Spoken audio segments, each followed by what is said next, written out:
Okay, pag-usapan natin ngayon ang isang istorya na, naku, parang kinuha sa isang political thriller, ang Cabral Files.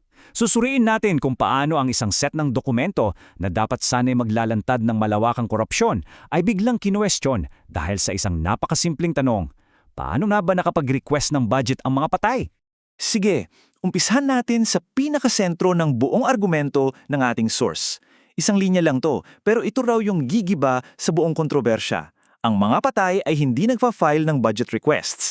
Simpleng pakinggan pero dito magsisimula ang lahat ng paghimay natin. So, paano nga ba raw nangyari yon? Dito na pumapasok yung unang punto ng source natin, yung tinatawag nilang isang malubhang pagkakamali. Titingnan natin itong tinatawag na impossibility problem, isang butas sa kwento na, imposible raw talagang mangyari. Eto na. Dito na raw nagiging medyo magulo. Kasi 'di ba ang 2025 national budget, ginawa yan noong 2024. Logic lang. Pero ang tanong, bakit yung mga pangalan sa Cabral Files? Well, dito na nga raw nagsisimula ang problema. At ito, tingnan nyo tong table na to. Dito mo raw talaga makikita yung problema. Kasi ayon sa source, may mga taong nakalista na humihingi raw ng budget pero matagal nang wala. Si Mirasol Panotes at Resurrection Acop parehong pumanaw noong 2022. Kahit si Manny Pacquiao, tapos na yung termino niya, pero andyan, nakalista na humihingi ng daan-daang malyon. So, paano yun? At linawin lang natin ha, ayon sa source, hindi ito simpleng typo lang. Halos 3 taon na silang pumanaw nung ginagawa yung 2025 budget. So hindi ito parang nagkamali lang ng pindot sa keyboard, di ba? Ito'y isang malaking butas sa timeline na kailangan ipaliwanag. Okay, so bukod sa mga pangalan na parang imposible, may isa pang malaking tanong. Saan ba talaga nanggaling yung files?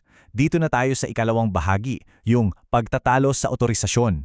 Kasi dito, dalawang magkaibang kwento ang lumabas. So, ito yung dalawang version ng kwento tungkol sa isang meeting noong September 4.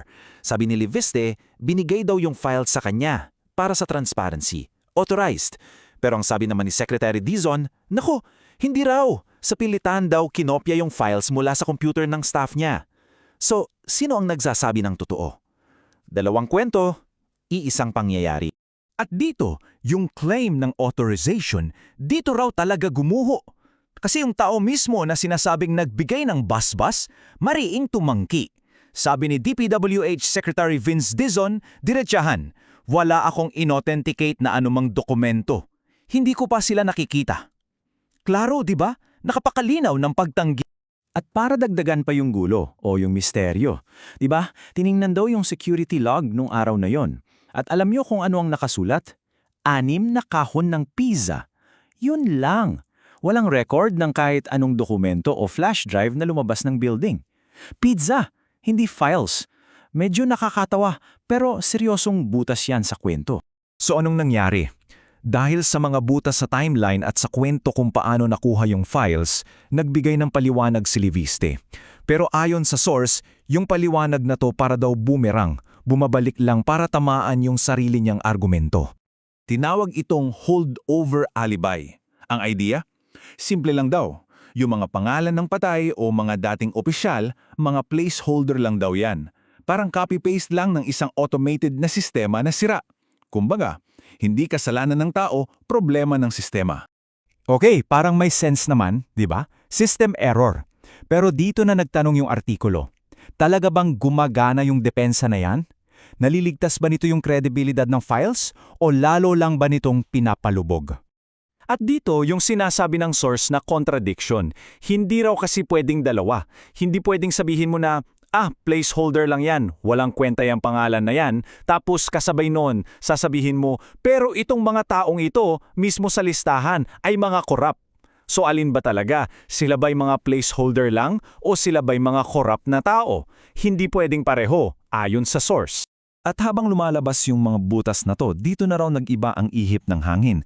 Ayon sa source, mula sa pagiging whistleblower, naging paggamit na raw ng leverage. At dito na pumasok yung mga banta at yung mga opisyal na sagot. Naging mabilis at direkta ang sagot ng gobyerno. Tinawag ng Malacanang yung mga dokumento na hearsay at chismis.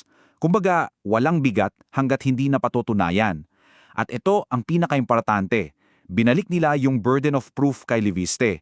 Ang sabi nila, ikaw ang nag-akusa so patunayan mo. At dito na ikinonekta ng source yung dalawang bagay.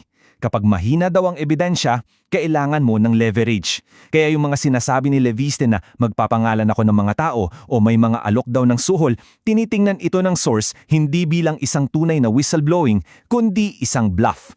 Isang paraan para magkaroon ng kapangyarihan sa negosyasyon. So para bigyan ng huling hatol, inilagay ng source itong buong kontrobersya sa isang mas malaking picture. Tiningnan nila kung may pattern ba, at ayon sa kanila, meron daw. Naglista yung artikulo ng series of events, yung hindi raw maipaliwanag na pag-alis sa Yale, yung isang solar company na sabi nila 2% lang ng pinangako ang na-deliver, at iba pang mga akusasyon na bumagsak din dahil sa kronolohaya. Ang punto ng source, hindi raw ito isang isolated na kaso. Bahagi raw ito ng isang paulit-ulit na pattern. At sa dulo, ito yung iniwang tanong sa atin ng artikulo na siya na rin konklusyon niya. Sa laban natin para sa transparency, saan ba talaga yung linya? Yung linya sa pagitan ng isang tunay na whistleblower at isang napakagaling na bluff. Isang tanong na talagang nagpapaisip sa atin kung paano ba tayo kikilatis ng katotohanan sa gitna ng lahat ng ingay.